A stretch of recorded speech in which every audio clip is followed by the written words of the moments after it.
Hello guys, कैसे हैं आप लोग। आई होप आप लोग अच्छे होंगे।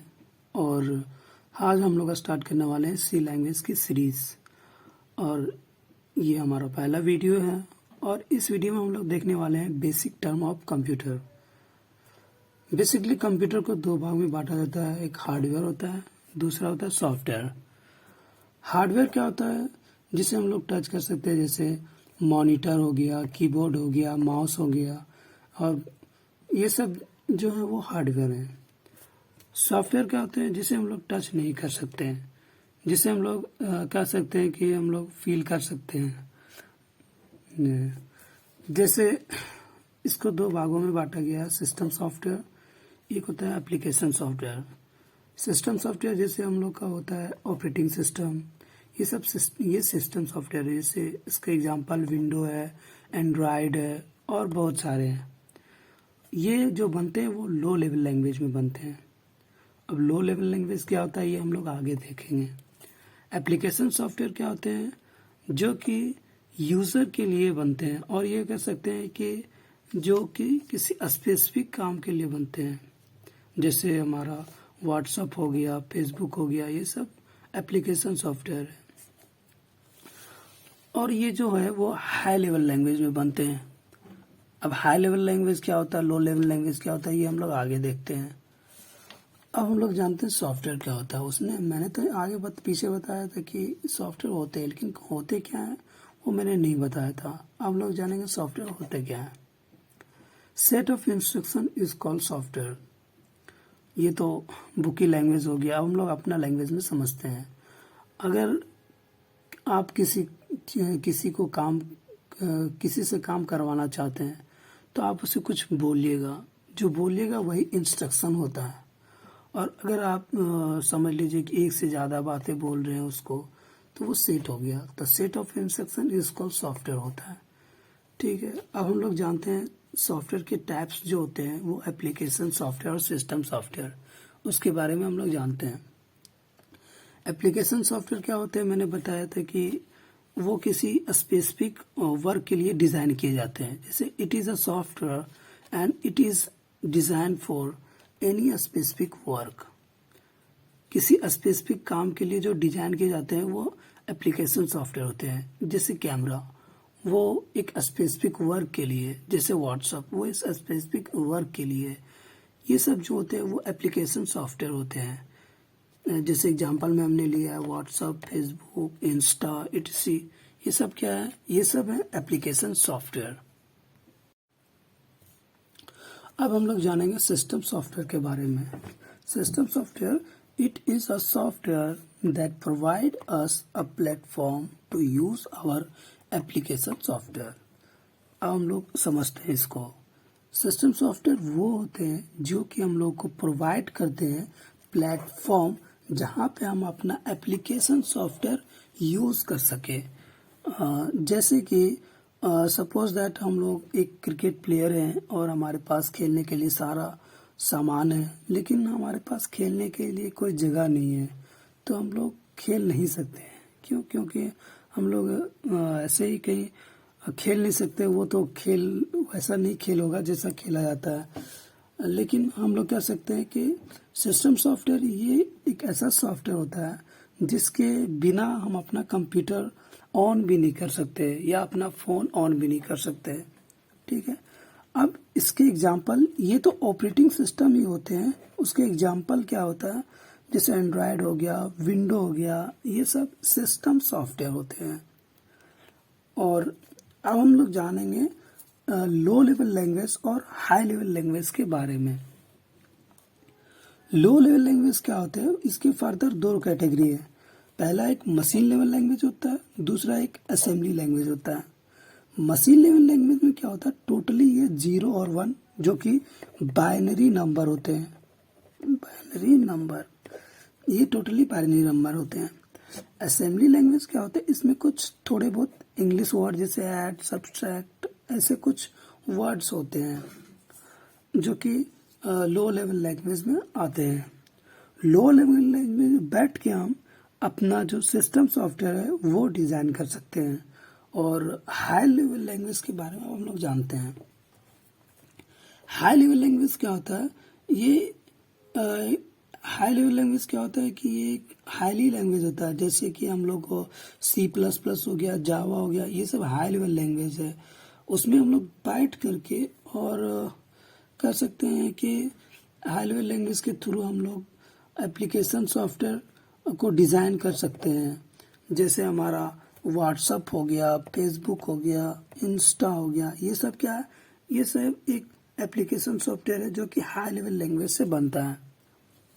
अब हम लोग बात करेंगे ट्रांसलेटर की। ट्रांसलेटर क्या करता है कि कोई एक लैंग्वेज से दूसरी लैंग्वेज में कन्वर्ट करता है। मान के चलिए हम कोई इंग्लिश वर्ड है जिसको हमको समझ में नहीं आ रहा है, तो हम लोग क्या करते हैं, गूगल से इंग्लिश में बोलते हैं, उसको हिंदी में सुन लेते हैं, तो गूगल क्या कर रहा है, ट्रांसलेटर का काम कर रहा है। उसी तरह हम जो कोड लिखते हैं वो तो इंग्लिश में होता है, लेकिन मशीन को चाहिए तो 0 और 1, तो उसको ट्रांसलेट करने के लिए जो यूज होता है उसी को ट्रांसलेटर बोला जाता है। और ट्रांसलेटर मेनली हम लोग प्रोग्रामिंग लैंग्वेज में 3 तरह के होते हैं। एक होता है असेंबलर, दूसरा होता है कंपाइलर, तीसरा होता है इंटरप्रेटर। असेंबलर क्या होता है, असेंबली लैंग्वेज को कन्वर्ट करता है मशीन लेवल लैंग्वेज में। अब असेंबली लैंग्वेज तो मैंने यहाँ पे बताया, ऐड, सब्ट्रैक्ट, ये सब असेंबली लैंग्वेज है। वो असेंबलर क्या करता है, असेंबली लैंग्वेज से मशीन लेवल लैंग्वेज में कन्वर्ट करता है। अब हम लोग जानेंगे कंपाइलर और इंटरप्रेटर के बारे में। और ऑल्सो ये है कि हम लोग जानते हैं कि असेंबली लैंग्वेज एक लो लेवल लैंग्वेज है जो कि मशीन लेवल लैंग्वेज 0 और 1 पे काम करता है। तो लो लेवल लैंग्वेज से ही लो लेवल लैंग्वेज कन्वर्ट करता है, लेकिन ये कुछ इंग्लिश वर्ड्स होते हैं, लेकिन ये 0 और 1 पे चाहिए तो 0 और 1 पे कन्वर्ट करता है। अब हम लोग जानेंगे कंपाइलर के और इंटरप्रेटर के बारे में। कंपाइलर और इंटरप्रेटर जो होते हैं वो हाई लेवल लैंग्वेज में काम करते हैं। ये हाई लेवल लैंग्वेज को मशीन लेवल लैंग्वेज में कन्वर्ट करते हैं। देखते हैं कैसे। कंपाइलर जो होता है वो high level language into machine level language, और इंटरप्रेटर दोनों एक ही काम करता है।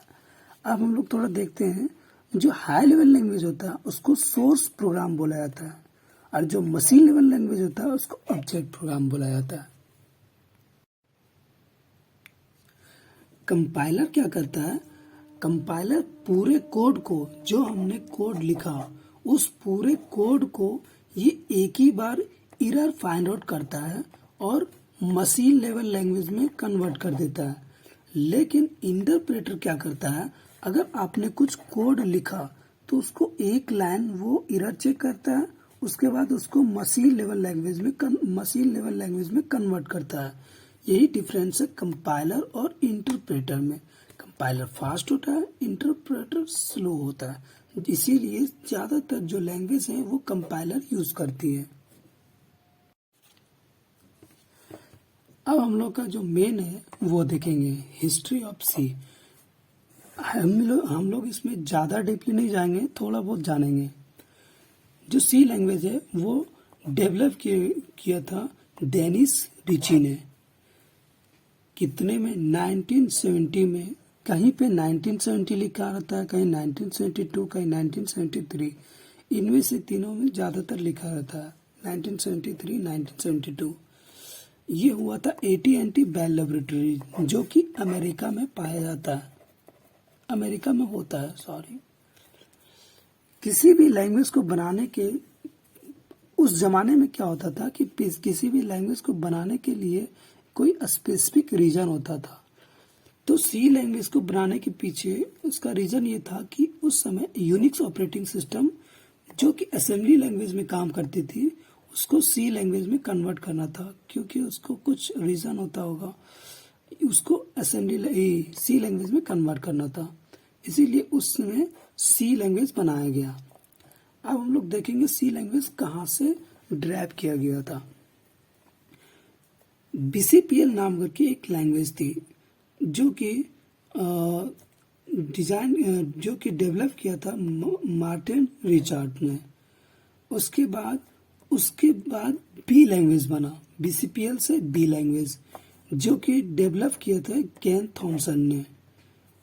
BCPL को डेवलप किया था मार्टिन रिचर्ड ने कैम्ब्रिज यूनिवर्सिटी में, लेकिन बी लैंग्वेज को डेवलप किया था केन थॉमसन ने इन AT&T बेल लेबोरेटरीज अमेरिका में, और वहीं से सी लैंग्वेज डेवलप किया गया जो कि डेनिस रिची के द्वारा हुआ था AT&T बेल लेबोरेटरीज में।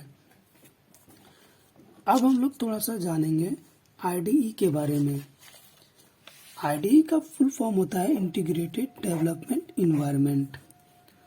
अब हम लोग इसको अपनी लैंग्वेज में समझते हैं थोड़ा सा। मान के चलिए अगर आपको कोई कोड चलाना हो या कोड लिखना हो, कोड कंपाइल करना हो और कोड को एग्जीक्यूट करना हो, तो उसके लिए एक इन्वायरमेंट एक प्रोवाइड किया जाता है, उसी को बोलता है IDE, इंटीग्रेटेड डेवलपमेंट इन्वायरमेंट, जहाँ पे आप अपना कोड को लिख सके, कंपाइल कर सके, एग्जीक्यूट कर सके, उसी को बोला जाता है IDE।